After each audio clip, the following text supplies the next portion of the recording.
Super happy I'm excited బాబాయ్. And that మన ఇద్దరు సుందరకాండ ఇది వన్ వీక్ గ్యాప్లో వస్తుంది. So super cool. ఈడ ఒక బెంచ్ మార్క్ ఒకటి క్రియేట్ చేశాడు విష్ణు. ఎవరిని కలిసినా అదే అండి, ఇప్పుడు సామాజిక వర్గంలో వర్కౌట్ అయిపోతే చాలా అదొక పెద్ద బెంచ్ మార్క్ రా ఇప్పుడు. అంటే మూవీ అది వినోది తెచ్చావు. బేసిక్గా ఏంటంటే వన్ ఫిలిం నాకు తెలిసి లాస్ట్ 2 yearsలో ఫ్యామిలీ డ్రామా ఫ్యామిలీ జానర్లో బాగా విపరీతంగా వర్కౌట్ అయిన సినిమా సామాజిక వర్గం. సో ఇప్పుడు ఎవరైనా అంతే కొంచెం ఆ జానర్ మిస్ అవుతున్నారు ఇప్పుడు. అవును. అవి చూడడానికి ఎప్పుడు రెడీగా ఉంటారు. మనం ప్రాపర్ ఇది ఇస్తే సేమ్ ఇప్పుడు మీద చూస్తున్నా నరేష్ గారు ఎంటర్టైన్మెంట్కి ఆయన ఇప్పుడు అసలు చాలా బాగా చూస్ చేయగలుగుతారు. చాలా బాగుంటున్నాయి అన్ని. ఆయన కూడా నుంచి ఇది మనకు సామాజిక వర్గం వర్కౌట్ అవుద్దండి అంటారు. అయితే కథ ఉన్నప్పటి నుంచి అదే ఎక్సైట్మెంట్. నో ఈవెన్ డిస్ట్రిబ్యూటర్స్ కానీ లేకపోతే ఇప్పుడు యూఎస్ రిలీజ్ చేస్తున్నారు కదా ప్రతి వాళ్ళు కూడా మనకి అదే స్పేస్లో ఉందండి. సో మనకు ఆ ఫస్ట్ ఇనిషియల్ టాక్ బాగుంటే డెఫినెట్గా పెద్ద పని అవుతుంది. పండగ పండగ కంపల్సరీ ఫ్యామిలీ సినిమాగానే వస్తారు. నువ్వు ఇంత క్యూట్గా ఉంటావు మాట్లాడుతూ బయట తిన్నప్పుడు మాత్రం సినిమాల్లో నువ్వు కౌంటర్లు వేస్తావు చూడు, అక్కడ అంటే అదేదో చేస్తావు దానివల్ల చాలా ఇబ్బందుల్లో పడావు కదా నువ్వు. అసలు లేదు కాదు, క్యాజువల్గా కాంట్రవర్సీ ఎప్పుడు గీప్స్ కదా, బట్ నీ గుండె గట్టిది. నేను పర్లేదు, మొండి గుండె. How do you end up అలాంటి వాటిలో ఎలాగ ఎండ్ అప్ అవుతూ ఉంటావు? అయ్యా ప్రాబ్లమ్స్ మామూలుగా విష్ణు అంటే అసలు జనరల్గా అసలు ఏది నాది అంతా వెరీ లైట్ హార్టెడ్ ఏది అంటే చిచి నువ్వు ప్రాబ్లం క్రియేట్ చేస్తా అంటే నీది మిస్ అదే దానికే మరి ఎప్పుడు అలా జరగలేదు. మీరు అన్నట్టు 1-2 సార్లు ఏమన్నా జరిగినా అది దాన్ని బిడమార్చింది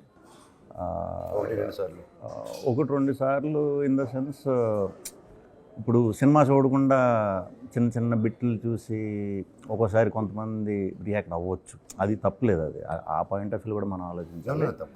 బట్ సినిమా చూసిన తర్వాత ఓకే ఇంటెన్షనల్లీ కాదు కదా అని తెలుస్తున్నాను. కొన్ని ట్రైలర్కి బాగా పడతాయి. But I would say that is one version. కానీ unless you don't go personal ఇది చేయకుండా పబ్లిక్లో ఆల్రెడీ ఏది ఉందో అది మనం సరదాగా చేసుకుని వెళ్తే I think we should have that freedom of that fun and that decent fun without crossing not touching families. అలా వెళ్తే ఎవడైనా పర్సనల్ వెళ్ళకూడదు. యాజ్ లాంగ్ యాజ్ నీ వర్క్ మీద వీటి మీద ఏదైతే పబ్లిక్ ప్లాట్ఫామ్లో ఉందో అది సరదా. ఇప్పుడు మనం హాలీవుడ్ అంటాం, అక్కడ వేసేసుకుంటాం ఒకటి. బాలీవుడ్ కానీ తమిళ్ పడమనే తీసేసేసాడు అందరి మీద. ఏం సూపర్ హిట్ అయింది. I think I like those concepts. అందరూ ఇంకొంచెం లూజన్ అప్ అవ్వాలి అనిపిస్తుంది నాకు. అండ్ ఇట్స్ చాలా లూజన్ అప్ అయింది ముందుకి ఇప్పటికి. In positive way you can take it. ఇప్పుడు మన మీద వేసినా సరే తీసుకోవాలి. ఎక్కువ నా మీదే ఉంటాయి. నా సెటైర్ అంతా కూడా నా మీదే. సరదాగా నా మీద కూడా మామూలుగానే ఇక్కడ తిరుగుతుంటాయి. బేసిక్గా ఏంటంటే అనొచ్చా అనకూడదని ఆపుతుంటాడు. ఒక పక్క అనాలనిపిస్తుంది, ఒక పక్క ఎడిట్ చేస్తూ ఉంటుంది. ఒక టైం అయిపోయిన తర్వాత ఆగవు అవి. అందుకే మాట్లాడు అంటే అదే గమ్మున తప్పుగా అర్థం చేసేసుకుంటారు కదా అని. ఇప్పుడు కలిసాం టబడబా మాటల్లో వచ్చేయచ్చు. మళ్ళీ ఎందుకులే మళ్ళీ నాకు ఎప్పటి నుంచి 2008 నుంచి పరిచయం కదా. మామూలుగా అసలు ఏంటంటే కనీసం ఏంటంటే ప్రశాంత్ చేసినా మాట్లాడుకోం, మేము ఇద్దరం కామ్గా ఉంటాం. అలాగే తన వైఫ్ వచ్చిన తను వెళ్ళిపోగానే మళ్ళీ మాట్లాడుకుంటుంటాం. అంటే ఆల్మోస్ట్ థర్డ్ పర్సన్ లేకపోతే థర్డ్ పర్సన్ గురించి ఎప్పుడు టాపిక్ ఉండదు. అది బెస్ట్ పీస్. అంతే మాకు మేము గట్టిగా మా సినిమాలనే వేసుకుంటాం. అలా ఆ పర్సన్ కూడా మాకు థర్డ్ పర్సన్ గురించి థర్డ్ పర్సన్ మన గురించి ఎక్కువ ఆలోచిస్తుంటారు. మనకి థర్డ్ పర్సన్ మన గురించి ఎక్కువ ఆలోచిస్తుంటారు. మనం ఆలోచిస్తాం. అయిపోయింది అది మృత్యుంజయ అయిపోయింది. ఎప్పుడు ఎలా వచ్చింది? ఇప్పుడు అదే ఇప్పుడు ఎడిట్ దీంట్లో ఉందండి. ఇప్పుడు షూట్ అయిపోయింది. బేసిక్గా ఓపెన్ థ్రిల్లర్ మన తెలుగులో చాలా లేవు. ఓపెన్ థ్రిల్లర్ ఎప్పుడు రాలా. So what is open thriller? ఆడియన్స్కి తెలుస్తుంది పలానా జరుగుతుంది, పలానా ఉన్నాడు, సస్పెన్స్ అంతా ఓపెన్ చేస్తాం వాళ్ళకి. దృశ్యం ఓపెనా క్లోజ్ అది? దృశ్యం క్లోజ్డ్. క్లోజ్ డ్రామా అది, ఎక్కువ డ్రామా బేస్ థ్రిల్లర్ అది. ఓకే. ఇదేంటంటే చిన్న ఒక ఏమంటారు దాన్ని, క్రైమ్ రిపోర్టర్ అవుదాం అనుకునే ఒక వ్యక్తి కథ.